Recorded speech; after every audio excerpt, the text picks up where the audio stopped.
this is just a presentation on what it is that the banks are looking for when you approach them for a loan. So I'm going to teach you how to put together a package and give you a little insight into what we are looking for. Of course, first we have to discuss what is happening in the current lending environment. Not a day goes by when you don't hear about what's happening in the economy today. And I'm sure you're all aware that things have gotten tight all around. There's less liquidity in the market, there are fewer lenders, and policies and procedures have definitely gotten tighter. You know, loans that we may have done last year are a little bit tougher to get done this year, and it's because banks are being very careful and doing a lot more due diligence, checking everything, including personal credit histories, etc. So what does it mean for you? Be prepared when you approach a loan officer. For your business, you should have, you know, think about this for the future. The business is your baby. You know how you save money to send your baby to college? Save money for your business for the future. Companies that do well in this economy are the ones that have strong balance sheets and have a strong equity base. So instead of pulling all the money out of your company and putting it in your pocket, put some of it away for a rainy day and grow your equity base. I can't stress this more than any other thing here. Have reasonable expectations. You know, if you get turned down at one bank, don't blast the whole industry. Go to another bank. The other thing that's not on here, and I encourage you to do, is make sure you have your partners in place. They're also very important. Number one being your accountant. Always have a good accountant who is responsive to your needs and acts as a trusted advisor to you. Your accountant, your lawyer, and your bank officer are the three partners that you should have in place. Okay? All right, next. The types of loans that you can get for your business are lines of credit, which are usually short-term in nature, about 1 year, and we review those every year. And what that means is you'll submit financial statements every year, and we will take a look, see how you're doing, and make a decision as to whether or not we're going to reapprove your loan for the following year. Short-term loans, lines of credit, are usually used for working capital purposes, which is really to bridge the gap between collection of accounts receivable and purchases of your inventory, or to make payroll, whatever it is type of business that you're in, it's your core working capital. Term loans, which are usually longer term, anywhere from 3 years to 15 years for vehicles, equipment, or real estate. Then you also have leasing, which is again for vehicles, equipment, and whatever other, office computers and phones.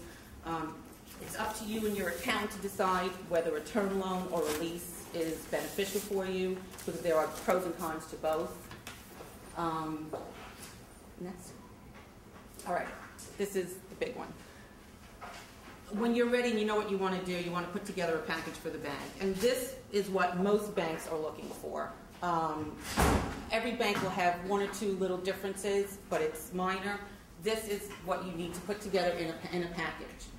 A proposal, which is stating your business name, what you need the money for, what you're going to do with it, and how you're going to pay it back. Then a description of your business.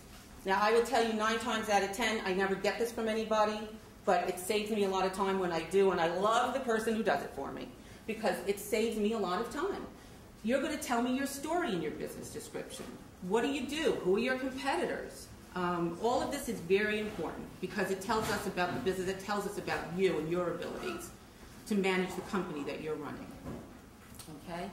And then the financial information that we look for are 3 fiscal year-end financial statements or tax returns if you don't have a financial statement being prepared. Obviously, if you're only in business for 2 years, you will give us 2 years. If you're in business less than that, most banks do not do startups. And if you're in business for 2 years, you should show us some positive cash flow. And internally prepared interim profit and loss and balance sheet. Basically, if you come to me in June for a loan, I'm going to want to see some year-to-date results, not just your the prior year financial statement. I want to see what's happening year-to-date this year. So we will accept management prepared. Not all banks will, but we will. Does your bank accept internally prepared? statements? Yeah. Depends on the size. Natalie's with Sovereign Bank, so, okay. A current account receivable aging and a current account payable aging. Receivable agings are very important, especially when you're looking for a line of credit. It must be aged to show us how long the invoices are out there. If it's current, 30, 60, 90 days, and anything over that. Banks find this to be very good information. We can see whether your customers are paying you, how much you're not collecting, how much you're actually supporting, and it's a very important piece of information. We will not look at a line of credit without it. Same thing with the payable aging. How much do you owe? We'd like to know that. Are you paying your vendors? That's important. A personal financial statement on the owners. Usually, every bank has their own form, so you can probably get a generic one and get away with putting that into your package. And if the bank's interested, they'll have you just sign one of their forms. Well, 2 years personal tax returns on the owners. My bank just changed the policy. It's now 3 years of personal tax returns on the owners. And any projections that you have for your business with the assumptions. And this should be put together in a package. No fancy binders, please. Everybody just takes those off anyway. So it's very simple. Just slap it together and have a chat with your loan officer. Really, the relationship you have with your loan officer is important. I'll get into more of that later, but next. Okay, so what are the banks looking at when they review the loan? They're going to look at your ability to repay the loan, and that is based on your historical track record, your historical cash flow. And I'll give you a little definition of what that means in a minute. They will also, as I mentioned earlier, they will look at your credit report, both personally and for the business. Both are very important because how you treat your personal affairs is also how you will treat your business affairs. Okay? Next. Okay. If you're an existing customer with the bank, they will look at your existing track record. Have you been making your payments on time? Have you lived up to the terms in the agreement that you signed on for? It's very important when you sign on with a bank that you pay attention to what is in the terms and agreements of the loan docs, because if they have financial covenants in there and you break them, you will have a tough time getting a loan next time around.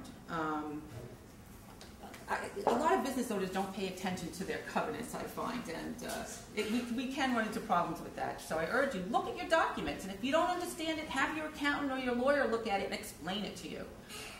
It's very boring reading, I know, but you should understand all of the covenants and terms that are in your loan docs.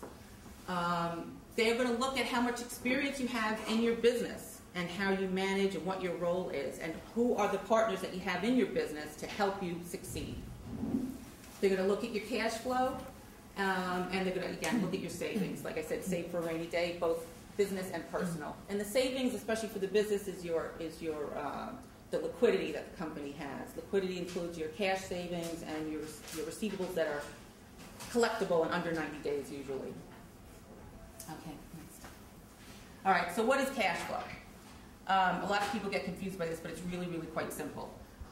Your cash flow is the sum of your net income, your depreciation and amortization. If you're getting a piece of real estate, you're getting a mortgage, we would add back your rent, because you're paying rent now, and now you're going to be able to use that for your mortgage, so we'd add that back in. And then any other unusual items that get added back in, like non-recurring items. Maybe it goes both ways. They can either get added back in or taken out. So it depends on the business. And we'll look at these ratios. There's coverage ratios, which tells us, if you have a piece of real estate, we want to see a 1.25 times coverage. That means your cash flow has to cover your mortgage payment annually by 1.25 times. Okay? It's not a one-to-one. If you're in investment real estate, usually they look at 1-to-1, but when you're doing commercial loans, it's 1.25. We want to allow for some cushion in case business goes down. You show that you have the ability to repay it no matter what. Next. And that's my presentation.